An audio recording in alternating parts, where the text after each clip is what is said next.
Assalamualaikum warahmatullahi wabarakatuh. Perkenalkan, nama saya Seni Apriani dari program studi Informatika kelas IF1 angkatan 2022. Di sini saya bakal mempresentasikan salah satu judul buku tentang hukum dan kebijakan teknologi informasi. Ini sesuai dengan mata kuliah yang diampu oleh saya di semester 6 ini. Jadi saya akan mereview salah satu bab dari buku ini. Nah, kebetulan saya dapat bukunya ini dari Playbook, bisa dibaca dan gratis juga. Jadi ada buku fisiknya. Ada, tapi saya baca buku yang via online-nya gitu di aplikasi Playbook. Nah, di sini saya akan mereview tentang bab 9, yang dimana bab 9 ini akan membahas tentang artificial intelligence dan hukum cyber law gitu. Nah, tujuan dari mereview buku ini adalah salah satu bentuk tugas dari mata kuliah hukum dan kebijakan teknologi informasi. Mata kuliah ini diampu oleh dosen saya, Ibu Diah Puji Astuti, SHMH.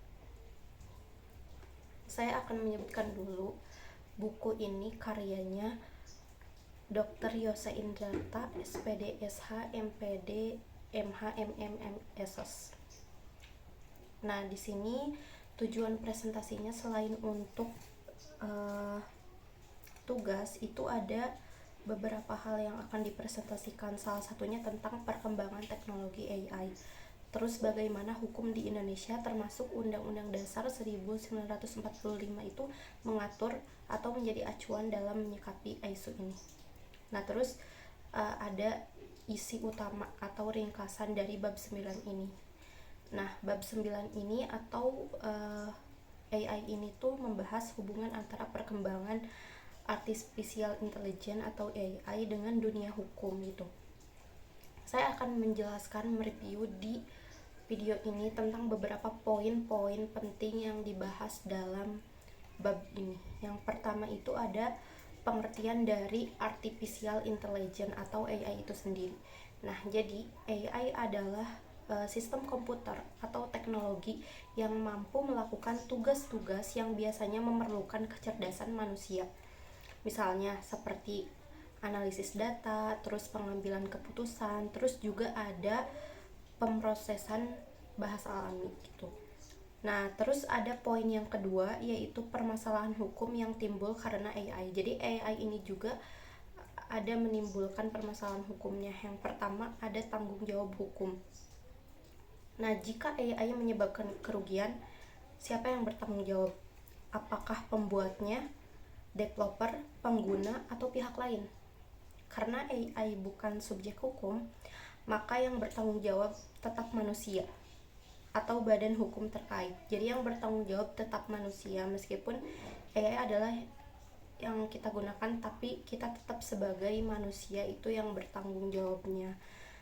Kemudian yang kedua ada hak intelektual.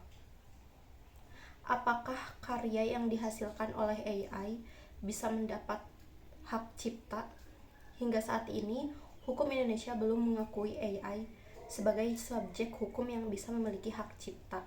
Sekarang banyak banget ya teman-teman bahwa AI itu sudah menggantikan sebagian pekerjaan manusia, kayak misalkan di bidang desain dan lain-lain. Bahkan AI sekarang juga sudah bisa membuat gambar yang menarik gitu, gambar yang biasanya memerlukan waktu yang lama untuk membuat gambar tersebut, tapi sekarang dalam beberapa detik ataupun menit AI udah bisa membuat itu gitu. Nah, tapi belum ada hukum yang mengatur tentang hal tersebut gitu.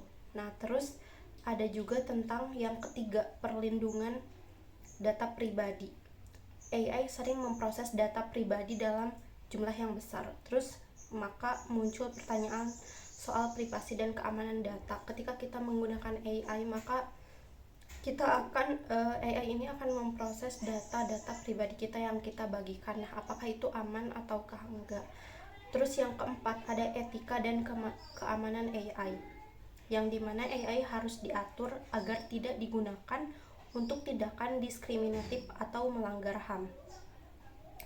Nah, terus poin yang ketiga itu ada landasan hukum atau Undang-Undang 1945 terkait AI. Nah, dalam penulis ini, maksudnya dalam buku ini penulis menyinggung tentang hubungan antara regulasi teknologi informasi dan Undang-Undang Dasar 1945, terutama dalam konteks yang pertama ada dalam konteks hak asasi manusia atau HAM dalam konstitusi. Nah, ini diatur dalam pasal 28F UUD 1945 yang dimana berbunyi setiap orang berhak untuk berkomunikasi dan memperoleh informasi untuk mengembangkan pribadi dan lingkungan sosialnya. Kemudian perlindungan privasi dan data pribadi. Pasal-pasal dalam Undang-Undang 1945 yang melindungi hak privasi warga negara menjadi dasar argumentasi bahwa penggunaan data dalam teknologi AI harus sesuai dengan prinsip HAM atau hak asasi manusia. Kemudian ada prinsip negara hukum yang diatur dalam pasal 1 ayat 3 UUD 1945 yang dimana Indonesia adalah negara hukum. Artinya semua bentuk inovasi teknologi termasuk AI harus tetap berlandaskan hukum dan menjamin keadilan serta perlindungan hak-hak masyarakat. Nah, kemudian yang terakhir, pentingnya regulasi baru, yang dimana penulis dalam buku ini menekankan pentingnya regulasi khusus tentang AI di Indonesia. Karena mengingat saat ini belum ada aturan spesifik yang mengatur AI secara komprehensif. Nah, regulasi baru ini diharapkan bisa mengatur tanggung jawab hukum, melindungi data pribadi, serta mengatur aspek etika dalam pengembangan dan penggunaan AI.